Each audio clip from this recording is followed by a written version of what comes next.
It's time to sit back, relax, and listen to Change Your Attitude, Change Your Life. Change Your Attitude, Change Your Life will inspire, motivate, and empower you. Live your best life now. Listen, learn, think, and decide. Change your attitude, change your life. And now, here's your host, Joan Herman.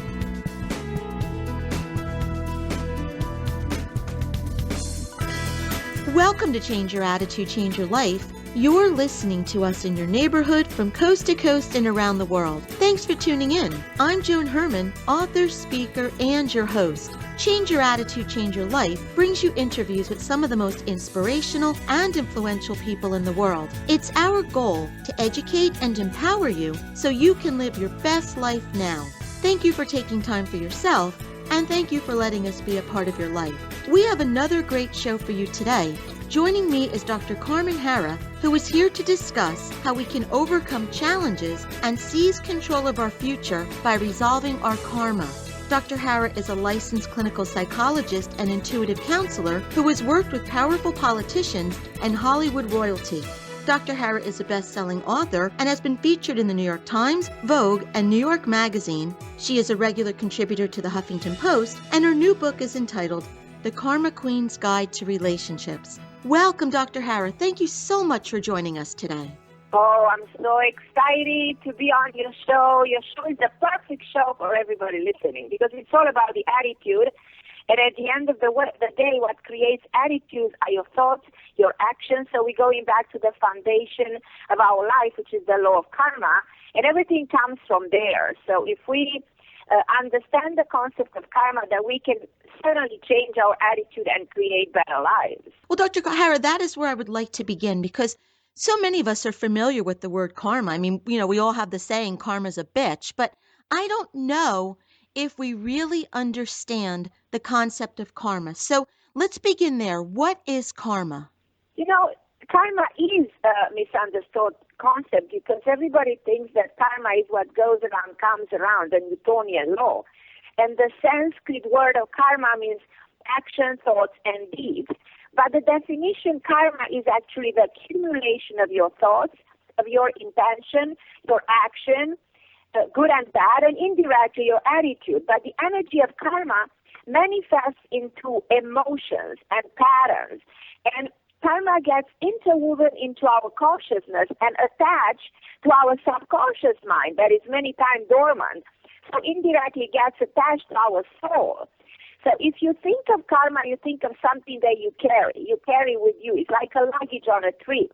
But it never gets lost. Sometimes your luggage, when you travel to, Europe, you lose your luggage, but this is the luggage you never lose. And more of our questions have a karmic answer, and more than you can imagine, because karma may account for things like your missing father, your fear of commitment, your inability to overcome obstacles, and even physical illnesses sometimes, are calcified into your physical body. Even illnesses are actually attributed with the idea of karma. But the good news is that karma, is something that you can change, is reversible. If you go into yourself and summarize every thought, intention, and action, then you can turn it around. But you need action. So these are the three pillars of karma. Karma is something that can be fixed. Karma is something that is a result of your intention, of your manifestation, of your action in life. And karma is something that requires action in order to be translated from bad into good. So when you clear all these blockages, all these karmic patterns, then you will see a big change in your life, and you certainly can be the queen of your life. If you master your karma and you're in control of your karma, then you become a karma queen or a karma king. And this is the theme of my new book that is called The Karma Queen, which is actually a manual for relationship. Believe it or not, karma plays a huge role in relationships. Now, Doctor, what are the three karmic truths that you share in your book? Well, first of all, I want to tell you in 2 words that the book is a manual showing the interconnectedness of relationships. And it ushers the concept of karma as the foundation of a perfect relationship. And, the idea of karma is to explain people how to achieve flawless communication, how to create deeper emotional connection, how to progress in because that's what this is all about. The relationships are interconnected. The relationship with your mother is interconnected with the relationship of your husband or of your children or of your neighbor or co-worker. So relationship intertwine. So you need to know to make a difference.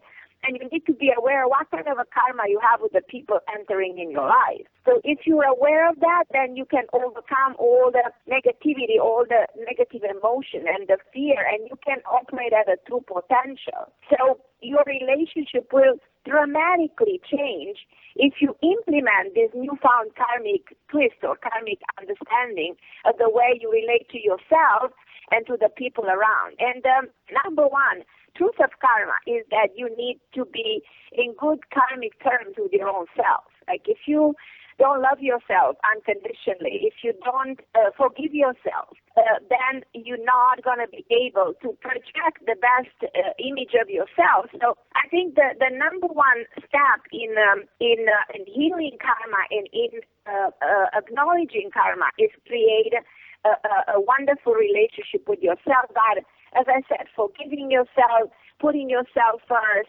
recognizing your strength, do something that you love every day, cut the negative influences because always it's about the negative influences, releasing love to you, celebrate your worth, thrive on creativity, which a lot of us fail to do. And so this is all about knowing how to break the pattern of negativity that exists within yourself, and you create the bad karma within you. And already that being established, you're on the wrong track. And then you're not going to be able to attract the right person in your life. You're not going to be able to attract the career that you deserve. You're not going to be able to project the right image of yourself because within you, you have a negative pattern and a blockage that is not going to allow you to receive. It's all about receiving what you deserve, but it does come with you acknowledging your self-worth. And what is the second truth? Okay, the second, understanding the real key to the secret to an amazing relationship. So I'm going to pinpoint towards the 7 major elements of an amazing relationship. I love this more than any other topic in the book because what we're missing in the world today is good relationship with people around. And, think of the movie It's Complicated. Because every single day when I work with people, they come to me and they complain that they lost and they don't know how to have a good relationship with anybody in their life at the end of the day. So I'm going to start with the first secret. The first secret of a good relationship is simplicity. We complicate things, and in our hectic life, we have a hard time making things simple. So simplicity, when you declutter your relationship and you cleanse your bond of all toxicity, and when I say toxicity, I think of all the people who all the harmful emotion, all the people who interfere, all the hurtful memories that you carry with you, all the compromised tendencies that you have within you, that they don't allow you to have a good relationship with anybody. So the first thing is simplicity. You simplify your relationship and you make it as pure as water. The number 2 is killing your ego, because your ego is the most destructive force of all relationships. The ego will tear down the human bond because it favors me and it neglects we. So you put yourself first in a negative way. For the sake of your relationship in life, you have to let your guard down and not to take things personally. And realize that relationship in life is compromise, sacrifice, and endurance. So if you think this way, that you have to tame your ego and listen to your partner and acknowledge to put we instead of me, then you're on the right track. The third one is keep out all these negative influences because they are the rotten seed of relationship. Think of the fact that your loved ones may want the best in you, but they constantly have a biased opinion about your partner. And they bring their own energy, and that can harm the relationship you have with your partner. So it's better to listen to you and be yourself. You know, it's a big thing in life to learn to think for yourself. And don't let anybody think for you, no matter how much they claim they love you. So you can only do it for yourself. So when you sometimes are doubtful, you better to pray or better to look within yourself for answers other than go to your favorite friend or somebody in the family to guide you. And the next secret is building up, you know, a relationship is so important because we tend to forget, you know, as we get older, the dopamine, the hormone in the brain drops. And the dopamine, when it drops, we're less interested in our husband. We're less interested in love. And we start to tolerate our relationship with our mate. So when we acknowledge that, we start to raise up the level of the dopamine. And that, what does it mean? Immediately there's more sex, there's more connection, there's a better communication. And how you do that is by simply being aware that a relationship needs to be built up in time. Even if you think you're happily married and you don't need to do anything, no, you constantly need to do something. And you need to refrain yourself from saying things like, oh, honey, I'm tired of you. No, build up, tolerate your people in your life with their defects, and also nurture them and tell them every day, I'm proud of you, and lift up that relationship constantly. And another very important thing in a relationship is intimacy. And when I think in intimacy, I don't really think of the sex necessarily. I'm thinking about a relationship and the bond that exists between the mind, the spirit, and the body. Because you need to keep a relationship alive by doing profound small things like a touch, a kiss, a whisper. You need to go deeper than a normal conversation. You need to raise that emotional intimacy by engaging in something that has true substance. And over time, you will see that this relationship will continue to grow and will continue to get better. But you need to, as I said, create that emotional intimacy every single day. And being intimate with your partner means being in tune with his needs at the emotional level and at the physical level. And another secret is don't force change, because people live with the false idea that we can change somebody. And that's a big mistake. No one can change anyone else. We can only change ourselves. So forcing change, what it can do at the end, force them out of your life. So allow people to pass through their own phases. Allow them to be who they are. Accept your partner's struggle. Accept your partner in a conflict. And they will change, but on their own time and at their own pace. So until then, you need to work to improve yourself. Like I always said, it's about working on you. When you feel like you need to change somebody, go back into changing you. And if you love the people in your life, let them be. Let them be who they are. And again, the last secret of a good relationship and of an amazing communication is reality reflects what the mind projects. So if you project self-love, your reality will bring in outside love. So acknowledge yourself and acknowledge sometimes your bad habits and embrace yourself. And practice patience is the most difficult to practice, but is the most powerful at all. If you're patient, everything will come in time, Everything is timing and everything is in time. It's all about that.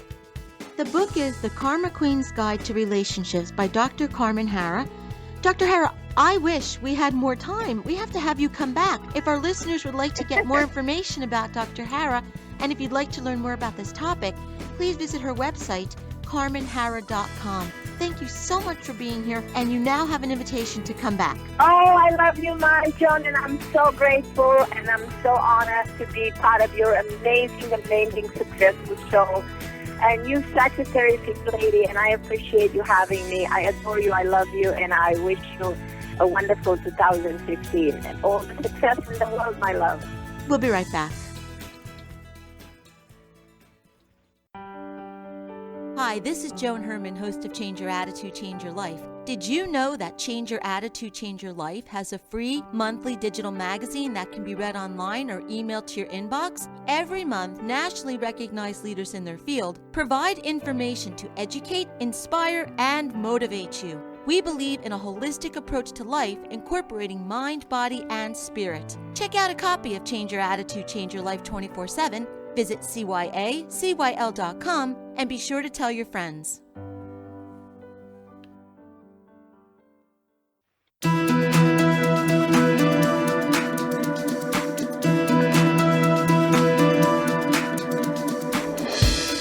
Thank you for joining us today. We hope you found the show informative. At Change Your Attitude, Change Your Life, we believe that knowledge is power. Take what you've learned, apply it, and live your best life now. Remember that the information provided are the opinions of our guests and should never replace the advice of a professional who knows your personal situation. If you'd like more information, visit our website, cyacyl.com. That stands for Change Your Attitude, Change Your Life. While on the site, listen to past shows on demand, read the digital magazine, take part in the book club, and be sure to follow the show on Facebook and Twitter. Until next time, this is Joan Herman. Thanks for tuning in.